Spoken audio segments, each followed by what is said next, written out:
વિપ્રયોગમાં કાશીમાં આવી પહોંચ્યા અને ગુરુએ કહ્યું કે આજે કોઈ જરૂર ભગવદ અવતાર થયેલો હોવો જોઈએ. અને એમણે ચારે બાજુ શોધ કરી અને ત્યારે ખબર પડી કે આજના દિવસે ચંપારણ્યમાં પ્રાગટ્ય થયું છે. નહીં તો કેટલાના જન્મ થયા હોય તો કોને ઓળખે? પણ અહીં કહે છે કે એ દાડે બીજા કોઈનો જન્મ થતો એક ક્ષણે જ્યારે ભગવદ અવતાર થાય છે. અને માટે તમ પ્રપદ્યે હુતાશમ આવા અગ્નિ સ્વરૂપના હું શરણે જઉં છું. માટે આપણા ભક્તો કહેતા હોય છે કે વલ્લભને શરણે જઈ રહીએ. શ્રી વલ્લભને શરણે જઈ રહીએ આનંદમાં. શ્રી વલ્લભને રહીએ આનંદમાં. સેવું સદા હું તો, સેવું સદા હું તો વ્રજનાદણે. સેવું સદા હું તો વ્રજનાદણે. માંગુ એટલું શ્રી વલ્લભના શરણે જઈ રહીએ આનંદમાં. વલ્લભના શરણે જઈ રહીએ આનંદમાં.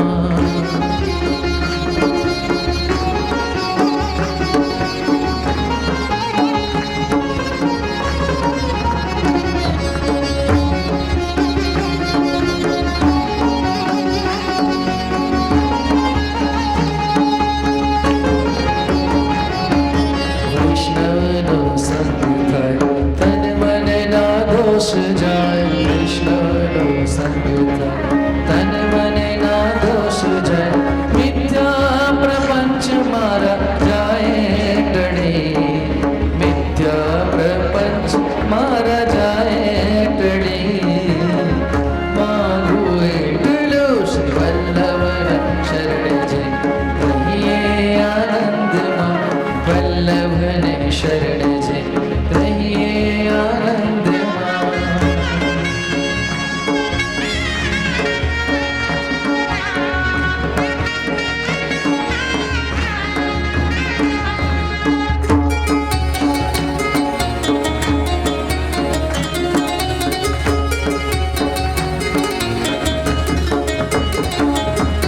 ગોવિંદના ગુણ ગાઓ જય હો કદી ન જાઓ. ગોવિંદના ગુણ ગાઓ જય હો કદી ન જાઓ. ગોકુલમાં વાસ મને આપો હરે.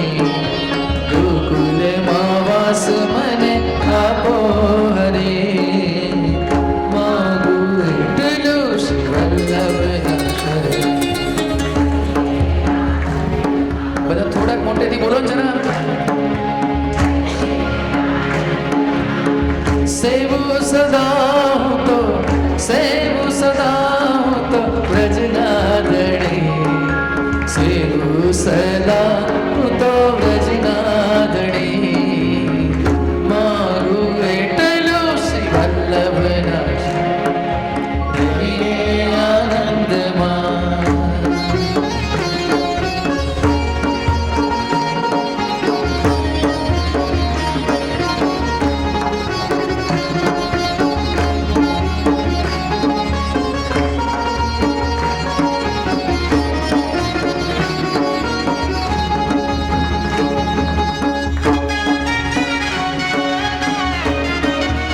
તાળી થોડીક મોટેથી પાડો, થોડીક. હા. સેવું શ્રી યમુનામાય પ્રેમથી હું લાગુ પાય. સેવું શ્રી યમુનામાય પ્રેમથી હું લાગુ પાય. આશ્રય દ્રઢ થાય એવી આશા ધરી. આશ્રય દ્રઢ થાય એવી આશા ધરી. માંગુ એટલું શ્રી રહીએ આનંદમાં. શ્રી વલ્લભના શરણે જઈ રહીએ આનંદમાં.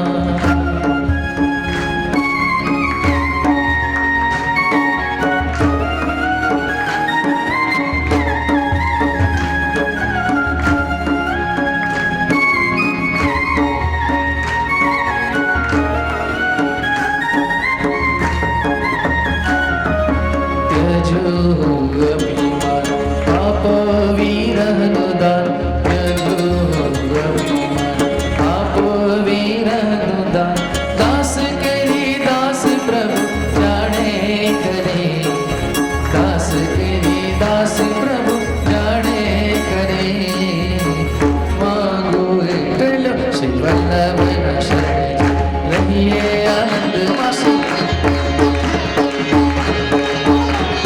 વલ્લભના શરણે રહીએ આનંદમાં વલ્લભના શરણે રહીએ આનંદમાં સેવ સદા હું તો વ્રજના ધણે સેવ સદા હું તો વ્રજના ધણે માંગુ એટલો શ્રી વલ્લભના શરણે રહીએ શ્રી વલ્લભના શરણે રહીએ આનંદમાં રહીએ આનંદમાં રહીએ આનંદમાં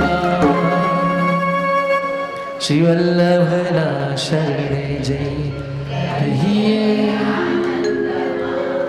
સેવું સદા હું તો વ્રજના ધણે સેવું સદા હું તો વ્રજના ધણે માંગુ એટલું શ્રી વલ્લભાધીશ કી ભૂમૌ યહ સન મનુષ્યાકૃતિરતિ કરુણસ્તમ પ્રપદ્યે હુતાશ. એ અગ્નિ સ્વરૂપના હું શરણે જઉં છું. આ પ્રમાણે આચાર્ય શ્રી મહાપ્રભુજીના સ્વરૂપ પ્રાગટ્ય, એનું કારણ, ઠાકુરજીની આજ્ઞાથી આપનું પ્રાગટ્યનો પ્રકાર બતાવી હવે આપે પ્રગટ થઈ જે અસાધારણ કાર્ય કર્યા કે જે સાધારણ જીવ કરી શકે નહીં, જે કોઈથી પણ સિદ્ધ ન થઈ શકે તેનું નિરૂપણ કરે છે. થોડી ઇફેક્ટ આગળ બીજા શ્લોકમાં અહીં વિપ્રયોગાત્મક સંયોગાત્મક સ્વરૂપ બતાવીને પહેલા શ્લોકમાં, બીજા શ્લોકમાં વિપ્રયોગાત્મક સ્વરૂપ બતાવ્યું.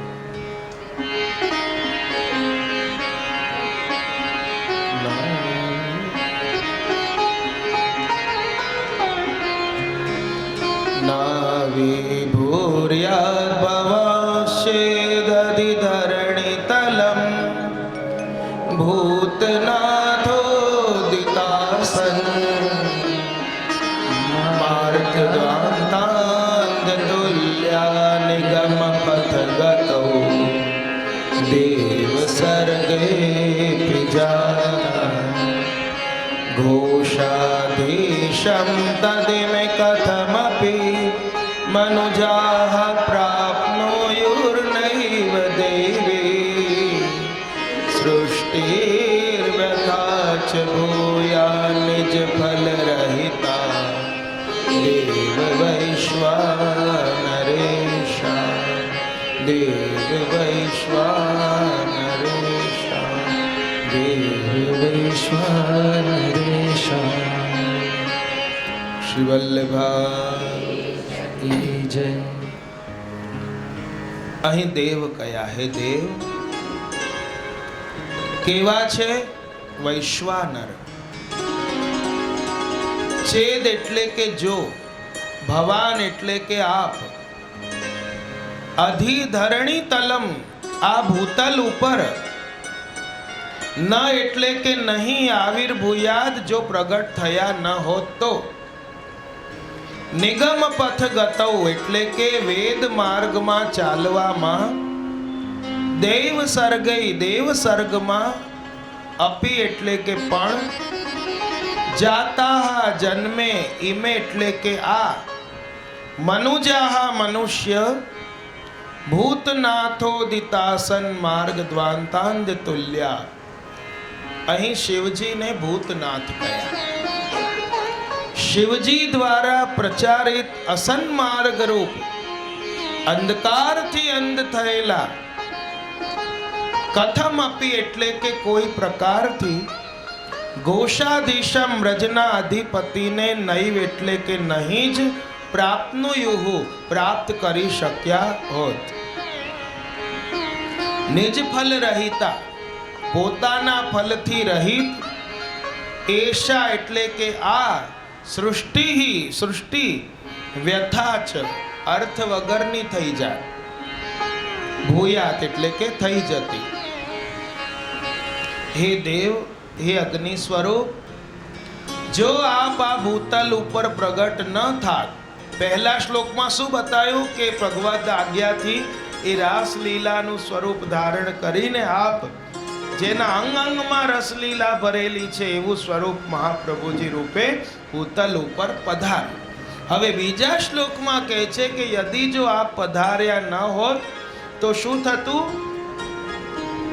વેદોક્ત માર્ગની સરણી મુજબ દૈવ સર્ગમાં પણ પ્રગટ થયેલા પરંતુ શ્રી મહાદેવજીના કહેલા સન્માર્ગના અંધકારથી અંધ બનેલા આ જીવ, કારણ કે માયાવાદ ફેલાયેલો હતો પહેલા,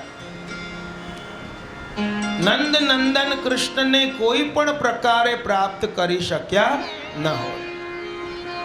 પોતાના હરિરૂપી ફલથી રહિત થયેલી આ દૈવ સૃષ્ટિ પણ વ્યર્થ થઈ જાય જો આપનું પ્રાદુર્ભાવ થયું ન હોત તો.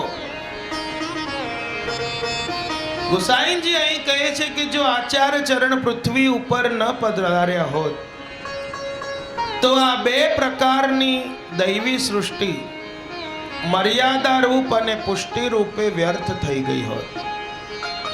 કેમ? જો પ્રગટ ન થાત તો આ બે કાર્ય સિદ્ધ ન થાય.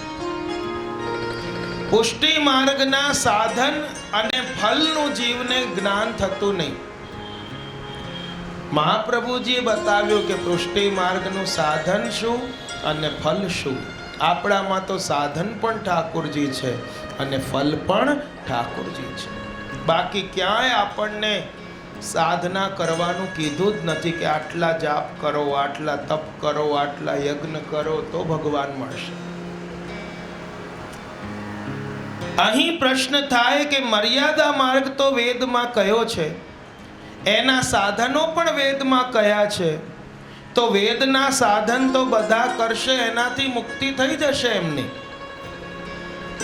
તો ઠાકોરજીએ મર્યાદા માર્ગના સાધન અને ફલ કયા છે, અને આ પ્રમાણેનું જ્ઞાન કોઈને હોય તો ફલ સિદ્ધિ થાય, અને એ પ્રકારનું જ્ઞાન ન હોય તો ફલ પણ નહીં, તો ત્યાં સંદેહ પણ નહીં.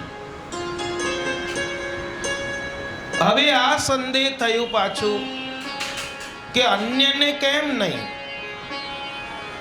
તો કહે છે કે મર્યાદા માર્ગના સાધન જેમ કયા તેવા વેદ વાક્ય તેને સર્વ કોઈ પોતાના મંતવ્ય અનુસાર અર્થ કરીને કહેવા માંડ્યા. આનો અર્થ આમ થાય, આનો અર્થ આમ થાય, પણ સાચો અર્થ કોઈએ કહ્યો. અને આજે એવું જ થઈ ગયું છે. સંપ્રદાયમાં પભવોના રાફડા ફાટ્યા છે, અને એમાં કોઈ કે આમ કરો તો લોકો આમ કરતા થઈ જાય, કોઈ કે આમ કરો તો લોકો આમ કરતા થઈ જાય, પણ સાચું જ્ઞાન એ કોઈને પ્રાપ્ત કરવું નથી. મન ધડંગ અર્થો થવા માંડ્યા. તો અહીં તેથી અનેક પ્રકારના જીવો સાધન કરતા થઈ ગયા. કોઈ કે આમ કરો તો એમ કર્યું, કોઈ કીધું આટલા જપ કરો તો આટલા કર્યા, કોઈ કે આ યજ્ઞ કરો તો એ કરતા થઈ ગયા. ત્યાં કહે છે કે અનેક મતોનો મૂળ શું? કારણ કે એ વખતે મોહ શાસ્ત્ર માયાવાદ ફેલાયેલો હતો. પોતપોતાના મત અનુસાર અર્થ કરીને મર્યાદા માર્ગના સાધન અને ફલ કહેવા લાગ્યા. તેથી એક પ્રકારનું સાધન એક પ્રકારનો ફલ ન રહ્યો, અને એ સાધન ફલ વેદ માર્ગથી વિરુદ્ધ છે. કઈ રીતે? ગીતાજીમાં કહ્યું છે કે ભક્ત્યા મામ અભિજાનાતિ, અર્થાત ભક્તિથી ઠાકોરજીના સ્વરૂપનું જ્યારે જ્ઞાન થાય ત્યારે ઠાકોરજીમાં જઈને એ જીવ પ્રવિષ્ટ થાય છે, આનંદનો અનુભવ થાય, આમ વેદમાં કહ્યું છે. પણ માયાવાદીઓ શાસ્ત્ર વિરુદ્ધ કહે છે એક નિરાકાર બ્રહ્મ સત્ય છે, બાકી બધું મિથ્યા છે. માયાવાદમાં એમ કહ્યું કે એક નિરાકાર બ્રહ્મ જ સત્ય છે, બાકી બધું મિથ્યા છે. તો જ્યારે કલ્પિત ગુરુ ઉપદેશ કરે છે કે અરે તું તો નિરાકાર બ્રહ્મ છે, જીવ તો કલ્પિત છે. આ પ્રમાણે જ્યારે કહે ત્યારે ઉપદેશ લેનાર કહેવા માંડ્યો કે હું જ બ્રહ્મ છું, હું જ બ્રહ્મ છું, અહમ બ્રહ્માસ્મિ, અહમ બ્રહ્માસ્મિ. આ પ્રમાણે કહેવાથી જીવનો નાશ થાય છે. તો જીવનો નાશ થાય ત્યારે ફલનો અનુભવ કોણ કરશે? માટે એમનો મત વેદ વિરુદ્ધ છે. અને કર્મવાદીઓ કહે છે કે સ્વર્ગના આનંદનો જે અનુભવ કરે એનું નામ મુક્તિ છે. આ પણ વેદ વિરુદ્ધ છે. કેમ? કારણ કે વેદમાં બ્રહ્માનંદના અનુભવને જ મુક્તિ રૂપ માનવામાં આવ્યું છે. અને સ્વર્ગમાં તો કોઈ બ્રહ્માનંદનો અનુભવ છે જ નહીં. તેથી આ માર્ગોનું અનુસરણ કરવાથી વેદમાં કહેલો જે મુક્તિ માર્ગ છે એમાં પ્રતિબંધ આવે. અને આ માર્ગોનો અંધકાર રૂપ માનવામાં આવે છે. કેમ? તો જ્યારે અંધકાર હોય ત્યારે એ માર્ગે જનારને અંધકારમાં એ રસ્તો સરળતાથી દેખાઈ શકતો નથી. એવી જ રીતે અસત શાસ્ત્રોના કારણે સાચો મુક્તિ માર્ગ આપણને સૂઝતો નથી, ભટકી જાય છે. અને આ અસત શાસ્ત્રોનું અનુસરણ કરનારને અંધ તુલ્ય જાણવું. હે દેવ, આપ ક્રીડા કરવા માટે પ્રગટ થયા છો. અને હે વૈશ્વાનર, ગુસાઈજી શું કહી રહ્યા છે આ શ્લોકમાં? અલૌકિક અગ્નિ કહી એમ જણાવ્યું કે આપમાં માર્ગ ફલ દેવાનું સામર્થ્ય છે. તેથી આપની પૂર્વે કોઈ પણ સાધનને જાણતું નહોતું અને આપે પ્રગટ થઈને સર્વ સાધનો બતાવીને ફલદાન કર્યું. તેથી આપ પ્રગટ થયા ન હોત તો મર્યાદા રૂપ અને પુષ્ટિ રૂપ આ બંને પ્રકારની દૈવી સૃષ્ટિ એ વૃથા થઈ જાત, વ્યર્થ થઈ જાત. અને માટે કહેવામાં આવ્યું લીલા હોતી જોની નાત, લીલા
ગુપ્ત હતી પણ મહાપ્રભુજીએ બધી પ્રગટ કરી છે. સાચો માર્ગ બતાવ્યો છે. આગળ કહે છે દિન પ્રતિન છવી લાગત જો કંચન નગ ચૂ सगुण दास कर को सेवक यस गावत जाओ लीला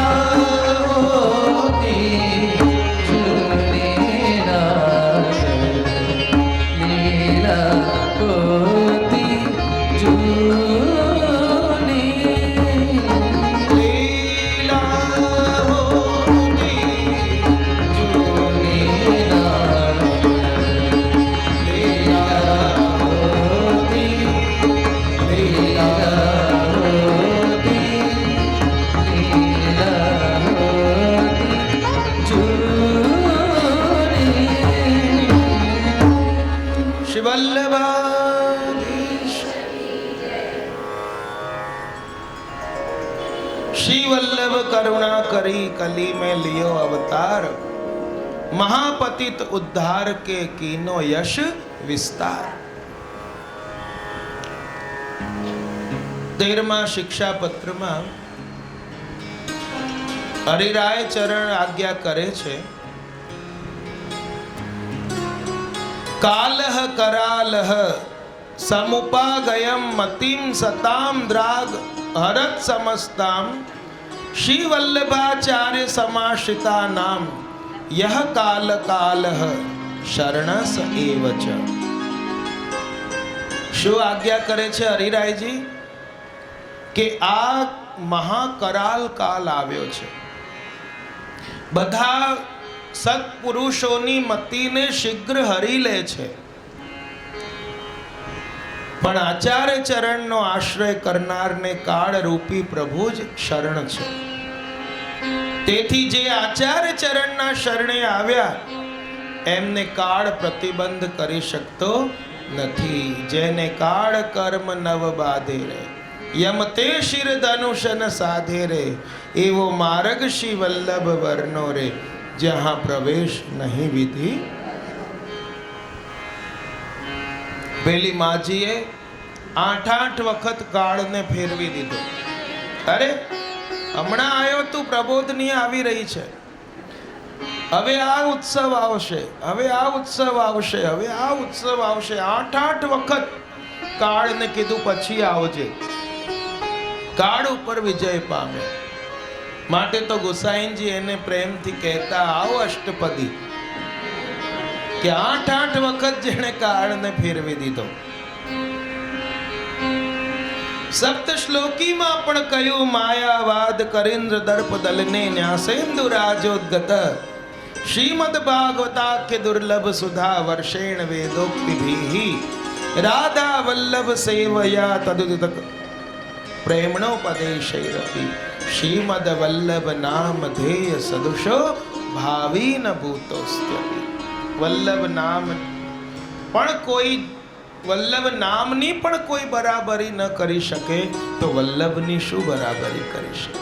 ન ભવિષ્યમાં કોઈ થયું, ન વર્તમાનમાં કોઈ છે, ન આગળ થશે। ભવિષ્યમાં કોઈ થશે, ન ભૂતકાળમાં કોઈ થયું।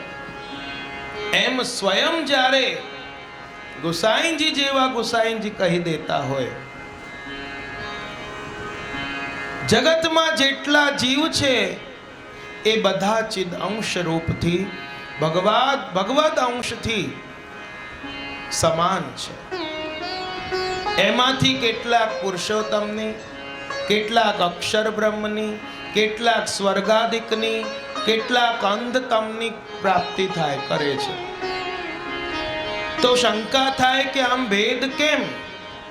તો મહાપ્રભુજીએ પુષ્ટિ પ્રવાહ મર્યાદા ભેદ ગ્રંથમાં એનો સમાધાન કર્યો કે આ લોક તથા પરલોકની કામના છોડી પ્રભુમાં મન લગાડવું એને ભક્તિ કહેવાય। અને આ ભક્તિ પ્રભુના અનુગ્રહથી પ્રાપ્ત થાય છે। મોક્ષ દેનાર ભગવાન ભજન કરનારને મુક્તિ આપે છે, પરંતુ ભક્તિ યોગ આપતા નથી। એ તો જ્યારે પ્રભુનો અનુગ્રહ હોય ત્યારે જ જીવને ભક્તિ પ્રાપ્ત થાય છે। અને આ અનુગ્રહનું નામ જ છે પુષ્ટિ। દૈવ અને આસુરે વિભાગથી જે સૃષ્ટિની પરંપરા અવિચ્છિન્ન ચાલતી આવે છે એનું નામ છે પ્રવાહ। જેમ નદીનો પ્રવાહ સદા ચાલતો રહે, એવી રીતે દૈવી અને આસુરી બે પ્રકારની સૃષ્ટિનો પ્રવાહ પ્રલય પર્યંત ચાલતો રહે છે। નહીં તો પ્રભુ દ્વારા કરેલા આ વિભાગ વ્યર્થ જતા રહે જો ના ચાલે પ્રવાહ તો દૈવી અને આસુરી। તો આ પુષ્ટિ કોને કહેવાય બતાવ્યું, પછી આ પ્રવાહ કોને કહેવાય? હવે મર્યાદા તો કહે છે, કર્મ તથા જ્ઞાનાદિકના પ્રકારના નિયમને મર્યાદા કહે છે। જ્યારે પ્રભુ અનુગ્રહ કરે ત્યારે ભક્ત લોકવેદ માર્ગમાં બુદ્ધિ લગાડતો નથી। ભગવાન ગીતાજીમાં કહે છે કે મારો ભક્ત મને પ્રિય છે, પણ ભક્ત કોઈક જ હોય, બધા ન હોય. આપણને તરત ભગવાનના વચનો કે ભક્ત એટલે ભક્ત જ નહીં વાત આવે કે ભગવદીયની આવે તો આપણે પોતાને માનવા લાગીએ છીએ. મેં વલ્લભ સાખીમાં પણ ચેતવ્યા હતા, નથી આપણે ભગવદીય. એ મિથ્યા ધારણા છોડી દેજો. કોઈ આપણામાં લક્ષણ નથી અને આવે એવા પણ કોઈ સંભાવના લાગતી નથી.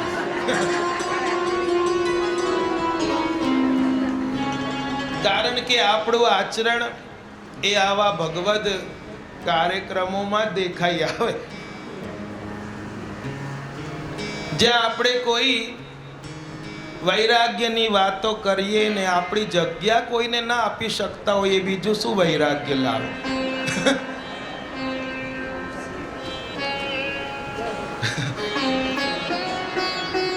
અને આ જગ્યા માટે તો તમે જો ઇન્દ્રની થી પરંપરા આવી છે.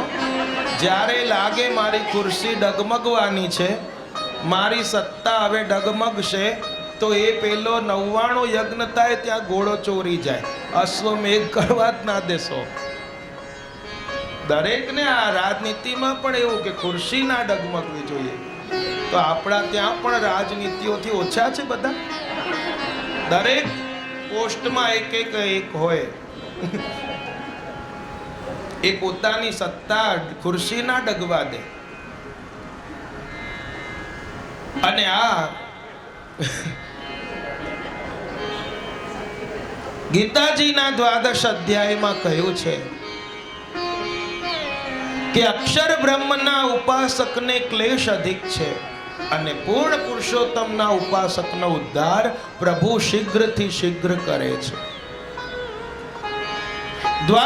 દશમ સ્કંદમાં કહ્યું છે કે યશોદાનંદન કૃષ્ણ ભક્તિ વાળાને સુખથી જેટલી સરળતાથી પ્રાપ્ત થાય છે, તેમ દેહીઓને તથા બ્રહ્મને પોતાની આત્માન રૂપ માનનારને સુખપૂર્વક પ્રાપ્ત થતા નથી.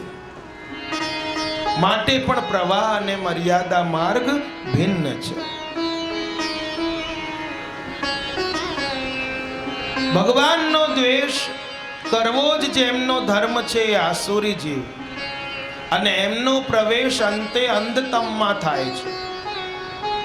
નામ સેવા સાથે પુષ્ટિ મર્યાદા સૃષ્ટિ પણ કરે, નામ સેવા મર્યાદા સૃષ્ટિ પણ કરે, પણ એમનાથી રૂપ સેવા બરાબર થઈ શકતી નથી.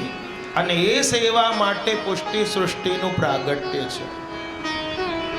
અને જો આ પ્રગટ થયા ન હોત તો આ જીવો માયાવાદ રૂપી અંધકારથી વ્યાપ્ત હોત. માટે સર્વોત્તમજીના 9મા શ્લોકમાં ગુસાઈજીએ મહાપ્રભુજીના એ જ નામ આપ્યા કે માયાવાદ નિરાકર્તા સર્વવાદી નિરાશકૃત ભક્તિ માર્ગાબ્જ માર્તંડ શ્રી શુદ્રાજ ક્ષમા. કે માયાવાદનું નિવારણ કરનાર, સર્વવાદ કરનારાઓને નિરાશ કરનાર, ભક્તિ માર્ગ રૂપી કમળને ખીલાવનાર અલૌકિક સૂર્ય અને સ્ત્રી શુદ્ર વગેરેનો ઉદ્ધાર કરવામાં સમર્થ.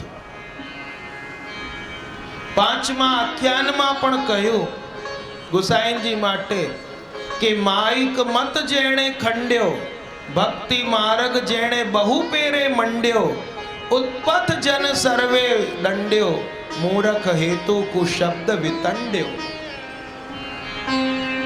ભગવત ધર્મોનો વિરોધ કરનાર, માયાવાદનું કુરૂપ કુશબ્દ રૂપ મતોનો પ્રચાર કરનાર, એ માયાવાદનું આપે નિરાકરણ કર્યું.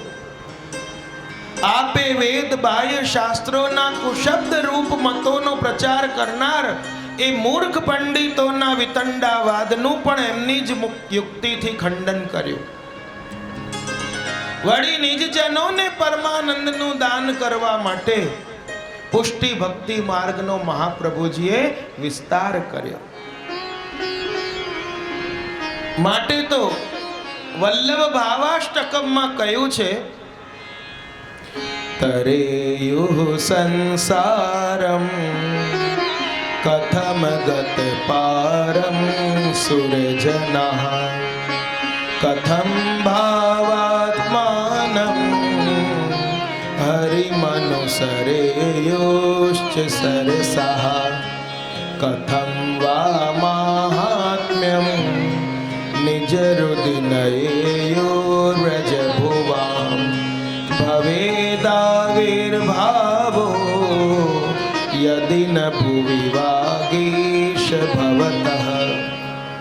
આ વલ્લભ ભાવાષ્ટકમ સ્તોત્રમાં હરિરાયજી લખે છે કે હે વાગધીશ વલ્લભ, જો આ ભૂતલ ઉપર આપનું પ્રગટ્ય ન થયું હોત તો દૈવી જીવો આ અપાર સંસાર સાગરને કેવી રીતે પાર કરી શકતા, ભાવાત્મક શ્રી હરિને કેવી રીતે અનુસરી શકતા, તથા વ્રજભક્તોના મહાત્મ્યને નિજ હૃદયમાં કેવી રીતે ધારણ કરી શકતા, જો આપનું પ્રાગટ્ય થયું ન હો. જો પેશી વલ્લભ પ્રગટ ન હોતે વસુધા રહેત.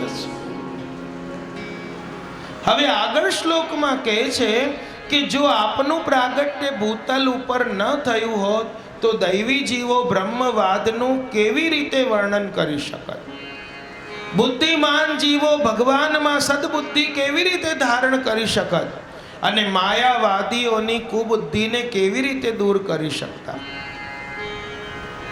જો પુષ્ટિ માર્ગમાં જ્યારે આપણી રુચિ થાય ત્યારે ચોક્કસ માનવું જોઈએ કે મહાપ્રભુજીની મારા ઉપર કૃપા ઉતરી છે, ત્યારે જ એ જીવની પુષ્ટિ માર્ગ પ્રત્યે રુચિ થાય છે. અને મહાપ્રભુજીની કૃપા થતા પ્રારંભમાં જીવને બ્રહ્મ સંબંધ પ્રાપ્ત થાય છે અને આ બ્રહ્મ સંબંધ પણ મહાપ્રભુજી દ્વારા જ પ્રાપ્ત થાય છે, તો જ ફલરૂપ બને. બાકી અન્યને બ્રહ્મ સંબંધ આપવાનો અધિકાર નથી. માટે તો વલ્લભ સાખીમાં કહે છે કે બહે જાત સિંધુ में दैवी सृष्टि अपार तिनको करन उद्धार प्रभु प्रगटे परम उदार. કૃષ્ણદાસજી પણ કહે છે પરમ ઉદાર ચતુર ચિંતામણી રાખત ભવધારા બયો જાતે. કોઈ પણ સંપ્રદાયના આચાર્યોએ શિવજીનો મહાદેવજીનો તિરસ્કાર કર્યો નથી, પણ એમના દ્વારા ફેલાયેલો માર્ગ અને એમના અનુયાયી દ્વારા જે પાખંડનો વિસ્તાર થયો છે એનો વિરોધ કર્યો છે. માટે અહીં શિવ શંભુ મહાદેવ ન કહેતા ભૂતનાથ કહ્યા છે, કારણ કે વૈષ્ણવાનામ યથા શંભો, વૈષ્ણવોમાં સૌથી શ્રેષ્ઠ મહાદેવજી છે. અને ચતુર્થ સ્કંધમાં દક્ષનું ચરિત્ર આવે છે અને દક્ષે મહાદેવજીને શ્રાપ આપ્યો હતો. નંદીશ્વરે દક્ષને શ્રાપ આપ્યો, બ્રાહ્મણોને શ્રાપ આપ્યો, પરસ્પર એ રીતે આવ્યું છે. અને એના બદલામાં બ્રહ્મદંડ આપ્યું કે જે લોકો શિવ ભક્ત છે તથા તે પોત ભક્તોના અનુયાયી છે તે સતશાસ્ત્રોના વિરોધી આચરણ કરનારા પાખંડી થાય, એવી રીતે એમને શ્રાપ મળેલું હતું. જટા ભસ્મ હાડકા ધારણ કરનારા થાય, ભસ્મ લગાવનારા થાય. અને પછી શું થવા માંડ્યું કે યજ્ઞ યજ્ઞ યજ્ઞ કરતા યજ્ઞના નામે હિંસા થવા માંડી કે બલિ ચડાવવાની છે, બલિ ચડાવવાની છે. અને બલિનો અર્થ થાય બલિદાન, પણ આ લોકોએ કેવો અર્થ કરી નાખ્યો, બલિનો અર્થ ભોગ કરી નાખ્યો. અને આ બલિ ચડાવવાની છે પશુની, તો અને ભોગ છે એમ બલિનો અર્થ બલિદાન થાય, પણ એમણે ભોગ રૂપે અર્થ લઈને પછી એ જ માંસનું ભક્ષણ કરવા માંડ્યા. અને માટે આ પાખંડને દૂર કરવા માટે ભગવાને બુદ્ધ અવતાર લીધો અને એમણે એ બધા આવા પાખંડ પ્રમાણે ચાલતા યજ્ઞો હતા એ બુદ્ધ ભગવાને બંધ કરાવ્યા. પરિણામે પછી કોઈ યજ્ઞ યાગાદિ કરતું જ બંધ થઈ ગયું. અને એ વખતે ભગવાને મહાદેવજીએ શંકરાચાર્યજીને મોકલ્યા અને એ શંકરાચાર્યજીએ પધારીને પછી એમનું આખું આ સંપ્રદાય કર્યો. અને એમાં પછી જ્યારે માયાવાદ ફેલાયો અને એ માયાવાદને દૂર કરવા માટે પછી મહાપ્રભુજીનો પ્રાગટ્ય થયું. બોલો વલ્લભાઈ.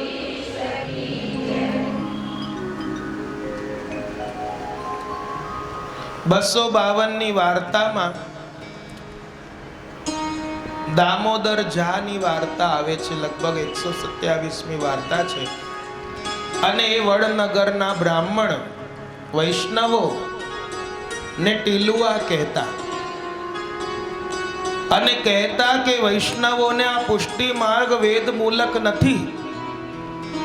જ્યારે ગુસાઈજી એના ગામમાં પધાર્યા, સર્વને નિરુત્તર કર્યા, ત્યારે દામોદર દાસ ઝા શરણે આવ્યા અને ત્યારે બોલ્યા કે અરે મેં તો આટલા દાડા છોતરા કૂટ્યા, પણ જે છે અસલી એ તો આ પુષ્ટિ માર્ગમાં છે.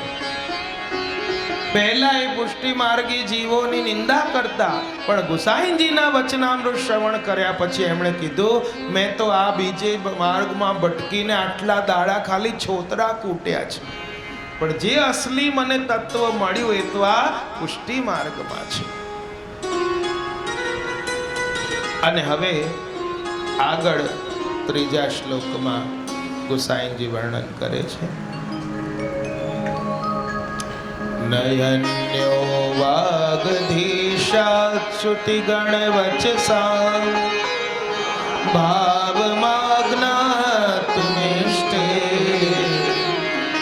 યસ્મા સાધ્વી સ્વભાવં પ્રકટયતિ ત્વદિરગ્રતઃ પ્રતિરેવ તસ્માत् શ્રીવલ્લભાખ્ય ત્વદુદિત વચનાન્યથા રૂપયન્તિ ભ્રાંતાયેતે નિસર્ગત્રિદશરિપુતયા કેવલાંગં તમોગાઃ કેવલાંગં તમોગાઃ કેવલાંગં તમોગાઃ.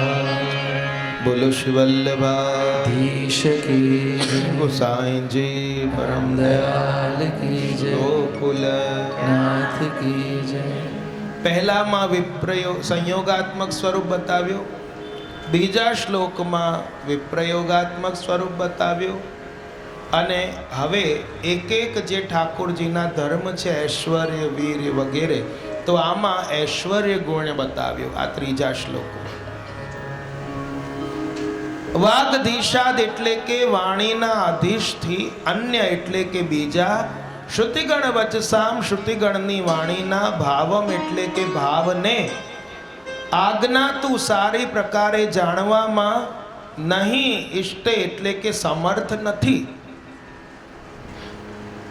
નહીં એટલે કે નહીં, ઇષ્ટ એટલે કે સમર્થ છે, યસ્માત કારણ કે, પ્રત્યુરેવ પતિના જ અગ્રત આગળ, સાધ્વી એટલે કે સતી, વધુ એટલે કે પત્ની, સ્વભાવમ પોતાના ભાવોને, પ્રકટયતિ પ્રગટ કરે છે, તસ્માત તેથી, શ્રી વલ્લભાખ્ય હે વલ્લભ પ્રભુ, યે એટલે કે આ, ત્વદ ઉચિત વચનાદ તમારા કહેલા વચનોથી, અન્યથા એટલે કે બીજી રીતે, રૂપયંતી જે નિરૂપણ કરે છે તે, એ એટલે કે એ નિસર્ગ ત્રિદશ રિપુતયા સ્વભાવથી જ દૈવો પ્રતિ દુષ્મતીના કારણે, ભ્રાંતા એટલે કે ભ્રમિત, કેવલાંધ તમોગાહ એટલે કે માત્ર ને માત્ર અંધતમ નરકને પ્રાપ્ત કરે છે. શું કહેવા માંગે છે અહીં? કે વાણીના પતિ સિવાય અન્ય કોઈ શ્રુતિગણોના વચનોના ભાવને જાણવામાં સમર્થ નથી. કારણ કે કેમ? તો કહે છે કારણ કે પતિવ્રતા સ્ત્રી હોય, પોતાના મનના ભાવોને પોતાના પતિની આગળ પ્રગટ કરે છે. એવી જ રીતે હે વલ્લભાચાર્યજી, જે લોકો આપના કહેલા વચનોથી અન્યથા વેદોનો અર્થ કરે છે, એ સ્વભાવથી જ અસુર પ્રકૃતિના હોવાથી, ભ્રાંત હોવાથી માત્ર ને માત્ર એ લોકો અંધતમ એટલે કે નરકને પ્રાપ્ત કરે છે. કહેવાનો મતલબ કે વાણીના પતિ સિવાય કોઈ એનો અર્થ કરવા સમર્થ નથી, અને મહાપ્રભુજીએ અર્થ કર્યા એનાથી વિરુદ્ધ કોઈ અર્થ કરીને કહે તો એ લોકો નરકને અધિકારી છે. ગુસાઈજી કહે છે કે આચાર્ય ચરણ સિવાય અન્ય કોઈ પણ વેદના અભિપ્રાયને જાણવા સમર્થ નથી. કેમ? જેમ પતિવ્રતા સ્ત્રી પોતાનો અભિપ્રાય જેમ પોતાના પતિની આગળ પ્રગટ કરે, તેમ વેદો પણ વાકપતિ આચાર્યજી સામે પોતાનો અભિપ્રાય પ્રગટ કરે છે. માટે તો સરસ્વતી તજી આદિ, ત્યાંથી કેશી ઘાટ પાઉં ધાર્યા કહી કથા તત્વ સમાધિ. અને એમાં આવે છે ને કે સરસ્વતી તજી આદિ, સરસ્વતીને જે આદિ દૈવિક જે પીડા હતી એ બધી પીડા કોણે કરી દૂર? મહાપ્રભુજીએ. કે એમને સરસ્વતીને જો આપણે કંઈ કહેવા માંગતા હોઈએ, કોઈ એનો બીજો અર્થ કરીને કોઈ કહે તો મનમાં કેવી ગુંગળામણ થાય કે હું કહેવા આ માંગતો હતો ને આણે આમ કીધું, એનો અર્થ આ લીધો. તો એવી રીતે સરસ્વતીને હમણાં સુધી ગુંગળામણ હતી કે અરે મારા શબ્દોનો યથાર્થ અભિપ્રાય તો બધા ઊંધો પોતપોતાના મત પ્રમાણે અર્થ કરી રહ્યા છે, તો કોણ કહેશે મારો યથાર્થ અભિપ્રાય?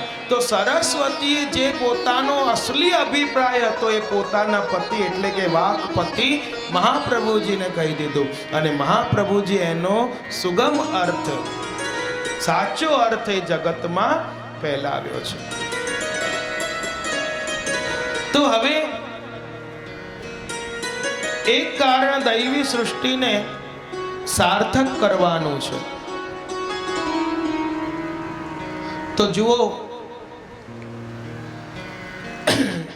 ગોકુલનાથજી ના એક હાસ્ય પ્રસંગથી જોઈએ કે કોઈ કહેવા કંઈ માંગતું હોય ને કહે કંઈ.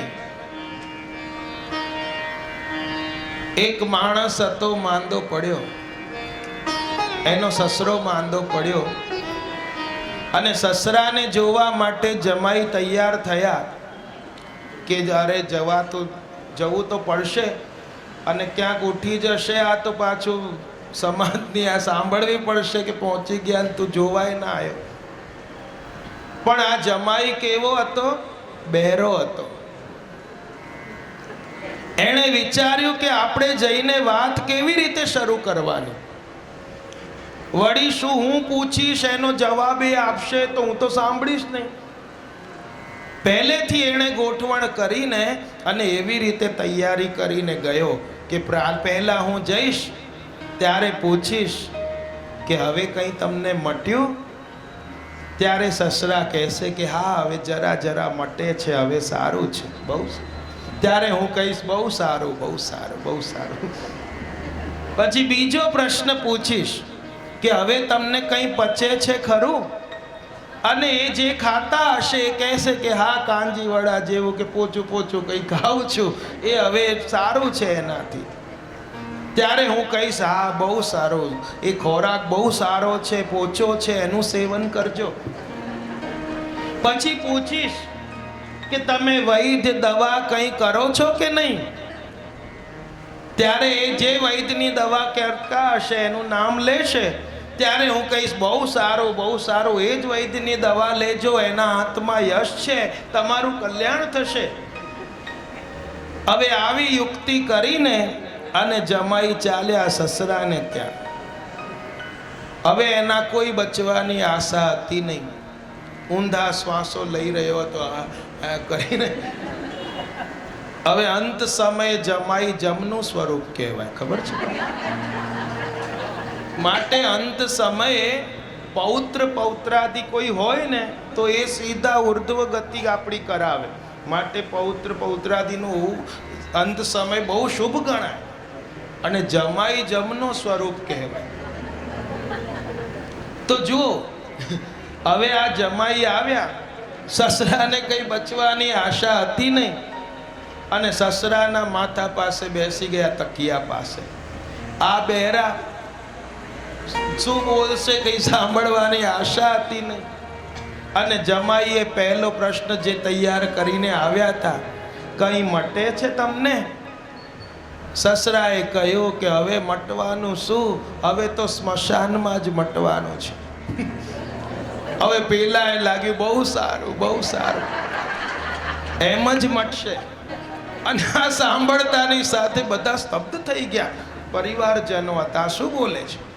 પછી પૂછ્યું કંઈ પચે છે તમને? સસરા બોલ્યા હવે શું પચે, પથરા?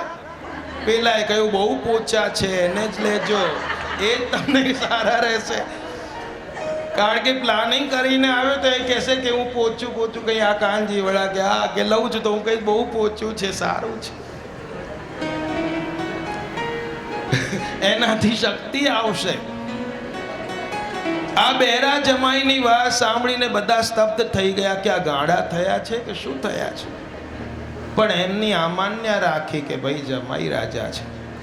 ફરી જમાઈ બોલ્યા કે કંઈ વૈદ્ય વાળું કંઈ કરો છો?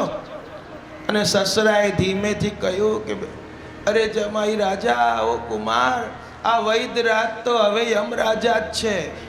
ત્યારે આ બોલ્યો જમાઈ કે આ એના હાથમાં બહુ યશ છે,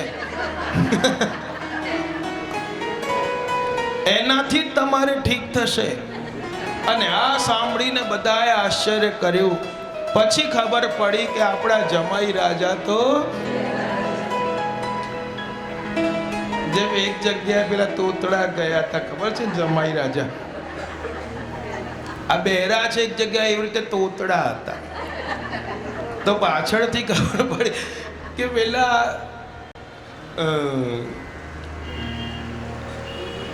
પહેલી વાર પરણીને આયા જમાઈ રાજા, પછી કંઈ પણ પીરસે તો એમ કરે ઢેન તળે.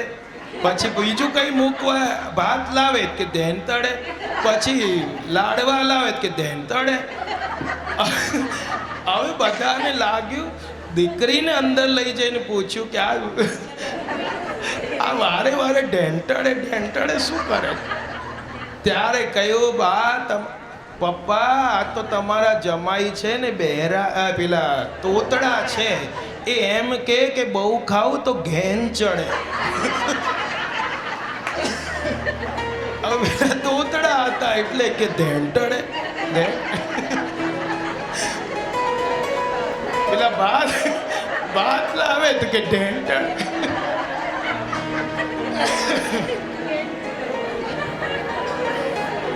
એમને લાગ્યું કે એમના ઘરમાં આવી રીત હશે કે કઈ મૂકો તો ઢેંટાડે.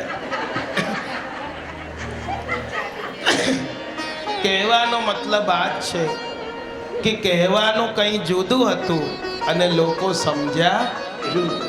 કહેવાનું તાત્પર્ય કંઈ હતું અને એનો અર્થ લોકોએ જુદું લીધું. માટે મહાપ્રભુજીનું પ્રાગટ્ય થયું કે જે સરસ્વતીનો યથાર્થ અભિપ્રાય હતો એ પૂરો થઈ શક્યો નહોતો. માટે વેદમાં લખ્યું છે કે અતપ્ત તનુનો પ્રભુ અંગીકાર કરતા નથી.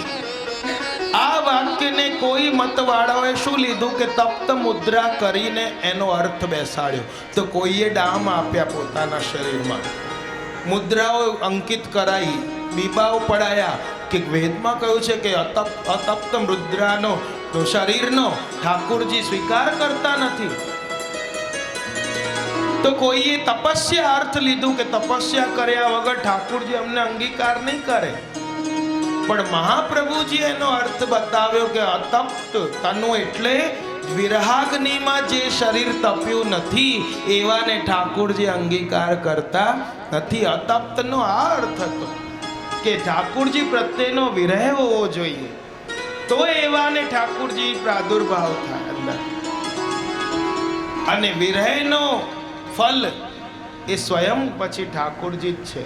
જેમ કે ચતુર્બુદાસજીને વિરહ થયો હતો ગોવર્ધનવાસી સાવરેલાલ, અને ફલ સ્વરૂપે શ્રીજી બાવા પધાર્યા. ગોપીજનોને ગોપી ગીતમાં હતું અને ત્યારે ઠાકુરજી તાસામ આવિર્ભૂત ચોરી કરીને સાક્ષાત મન્મથ રાસ મંડલમાં પ્રગટ થયા. આ રીતે બધાએ જુદો જુદો અર્થ કર્યો. કોઈએ શરીરમાં મુદ્રાઓના દામ દેવડાવ્યા, આ બધું કર્યું. કોઈ ઊંધા સીધા લટકવા માંડ્યું, આવી રીતે પોતાના શરીરને તપાવવા માંડ્યા. આજે તમે જોજો શિવરાત્રિના મેળામાં કેટલાય તમને એવા દેખાશે સાધુઓ, કોઈ ઊંધા લટકે, કોઈ સીધા લટકે, કોઈ આમ સળીઓ જીભમાં નાખે ને કોઈ કાંટાની વાળમાં સૂતેલો હોય. હું એમ માનું છું કે ઊંધા સીધા લટકવાથી ભગવાન મળતા હોત તો પેલા સર્કસના જાદુગરને પેલા હોય જોકર, એને તો ક્યારના મળી ગયા હોત. એ તો રોજ ખેલમાં ઊંધો લટકે છે, તો એને તો સૌથી પહેલા મળવા જોઈએ. અને અહીં કેવો અર્થ કર્યો, બીજું ઉદાહરણ આપું કે ચોરી કરીશ નહીં, કરીશ તો ગુનેગાર કહેવાય. આ શબ્દ છે, ચોરી કરીશ નહીં, કરીશ તો ગુનેગાર કહેવાય. પણ આનો અર્થ કેવી રીતે કર્યો? ચોરી કરીશ પછી કોમા, નહીં કરીશ તો ગુનેગાર કહેવાય. વાક્ય એકનું એક જ છે, ચોરી કરીશ નહીં, કરીશ તો ગુનેગાર. આવી રીતે સરસ્વતી પોતાનો અભિપ્રાય, વેદો પોતાનો અભિપ્રાય આપની આગળ પ્રગટ કરે છે. જેમ પેલા ઓળછામાં ઘટ સરસ્વતીને જીતી લીધો, મહાપ્રભુજીએ સરસ્વતીને વશમાં કરી રાખી હતી. હું જેમ કહું એમ બોલ, પણ મહાપ્રભુજી પધાર્યા ત્યારે બોલી ન શકી. ત્યારે સરસ્વતીને મારવા દોડ્યો. સરસ્વતીએ કહ્યું, તે મનુષ્યોને જીતવાનું વરદાન માંગ્યું હતું, આ તો સાક્ષાત પુરુષોત્તમ છે, અને આ મારા પતિ છે, એમની આગળ હું એમનું કેવી રીતે ઉલ્લંઘન કરું? અને એટલા માટે તો મહાપ્રભુજી જ્યારે થાનેશ્વર પધારતા, ત્યાં સરસ્વતી નદી છે, સામે સિંહનંદ, અને આપ થાનેશ્વર બિરાજતા પણ સિંહનંદ નતા પધારતા. કેમ? કેમ કે સરસ્વતીને ઉલાંઘવી પડે, અને સિંહનંદના વૈષ્ણવો થાનેશ્વર આવીને આપના શરણે આવતા. સુબોધનીજીમાં આપ આજ્ઞા કરે છે કે ભક્તમ દ્રષ્ટવા ભગવદ અનુગ્રહસ્ય તરંગા ઉદ્ગચ્છન્તિ, અર્થાત ભક્તને જોઈને ભગવાનની કૃપાના તરંગો ઉછળવા માંડે છે, એમ મહાપ્રભુજી કહે છે.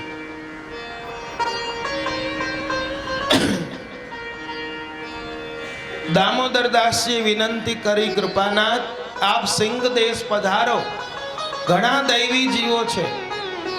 ત્યારે આપે આજ્ઞા કરી કે ના, ત્યાં જઈએ તો પણ સરસ્વતી ઉલ્લંઘવી પડે. ત્યાં ચરણારવિંદની રજ દ્વારા જીવોની તામસીઓની છૂટશે, તે તામસના અઘહર્યા પ્રતાપ પદરજ. આ રીતે શિક્ષાપત્રમાં હરિરાયજી કહે છે કે યો વદત્યન્યથા વાક્યમાચાર્ય વચનાત જનઃ સંસ્કૃતિ પ્રેરકો વાપી તત્સંગો દુષ્ટ સંગમઃ.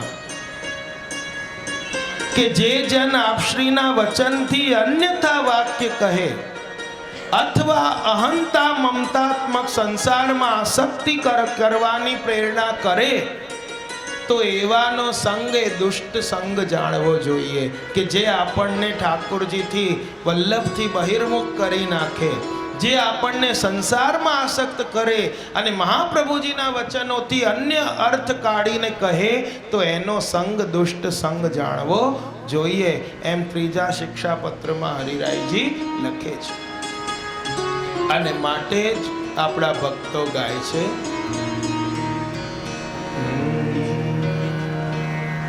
વલ્લભ મને લાગ્યો છે પુષ્ટિનો રંગ, વલ્લભ મને લાગ્યો છે પુષ્ટિનો રંગ, વલ્લભ મને લાગ્યો છે પુષ્ટિનો રંગ, વલ્લભ મને લાગ્યો છે પુષ્ટિનો રંગ.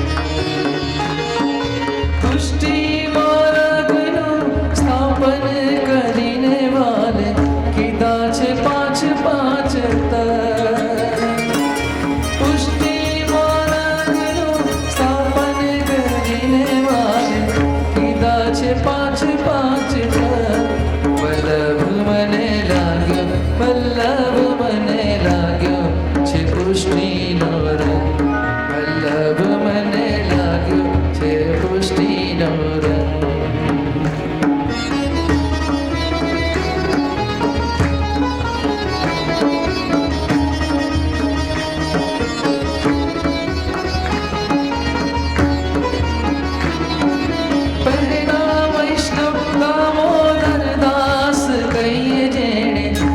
લીધા છે બ્રહ્મ સંબંધ પહેલા વૈષ્ણવ દામોદર દાસ કહીએ જેને લીધા છે બ્રહ્મ સંબંધ વલ્લભ મને લાગ્યો છે પુષ્ટિનો રંગ વલ્લભ મને લાગ્યો છે પુષ્ટિનો રંગ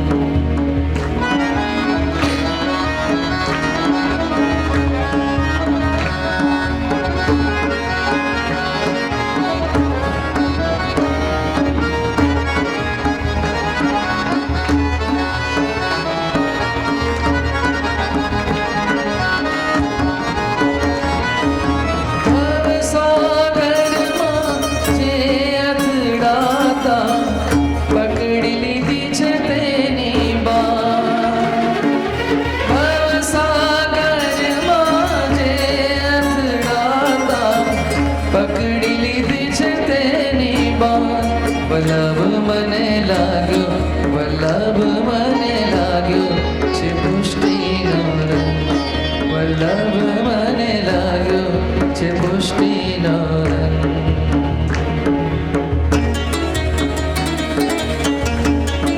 બધા તાળી તો પાડો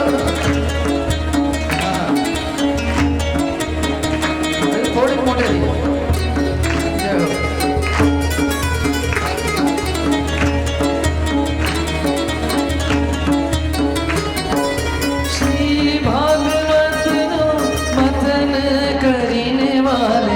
બતાવી દીધા છે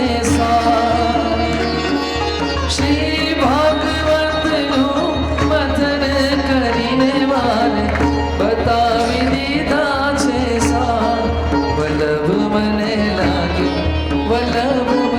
લાગ્યો છે પુષ્ટિનો રંગ વલ્લભ મને લાગ્યો છે પુષ્ટિનો રંગ